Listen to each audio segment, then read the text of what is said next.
नमस्कार, माझं नाव राम होटकर, माझं कंपनी नाव असेल लेदर वर्क आणि आपल्या सर्व काय आपल्याला लेदरमध्ये भेटतं. छोटी वस्तू घेतलं तर आपल्याला हे सब प्युअर लेदरमध्ये आहे. 30 रुपये ते आपल्याला डायरेक्ट 600 रुपये.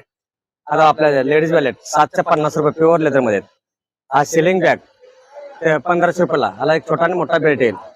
प्लस लेडीज आपल्याला हँडल प्लस लॉंग बेल्ट 2000 रुपये. प्लस आपल्याला राऊंड हँडलमध्ये छोटा बेल्ट मोठा बेल्ट 2200 रुपये. लेडीज मध्ये घ्याला असा बी घ्या आणि असा बी घ्या 1050 रुपये. प्लस लेडीज मध्ये आपण असा घेतला कलर मध्ये ऑप्शन भेटेल 750 रुपये. हे लॅपटॉप ट्रॉली बॅग रपन टेप यूज करा, कसं यूज करा. 7 किलो वजन अलाउड आहे, फक्त 2 ते 1.5 किलो वजन याला. फक्त आपल्याला 5500 रुपयामध्ये. त्याचे कप्पे बघू शकता आपण, कप्पे कसे येते तेव्हा. इथे लॅपटॉप फाईल पेपर आणि इथे खाली आपल्याला पूर्ण बॉक्स टाईप सगळा. हा आहे ना 5,500 रुपये. 10 वर्ष वॉरंटी आहे. लेदर कुरकुरा 1 लाख रुपये बक्षीसचे का. मोठे घेतले आपल्याला 7,500 रुपये 20 इंची. माझा मोबाईल नंबर 9324116574.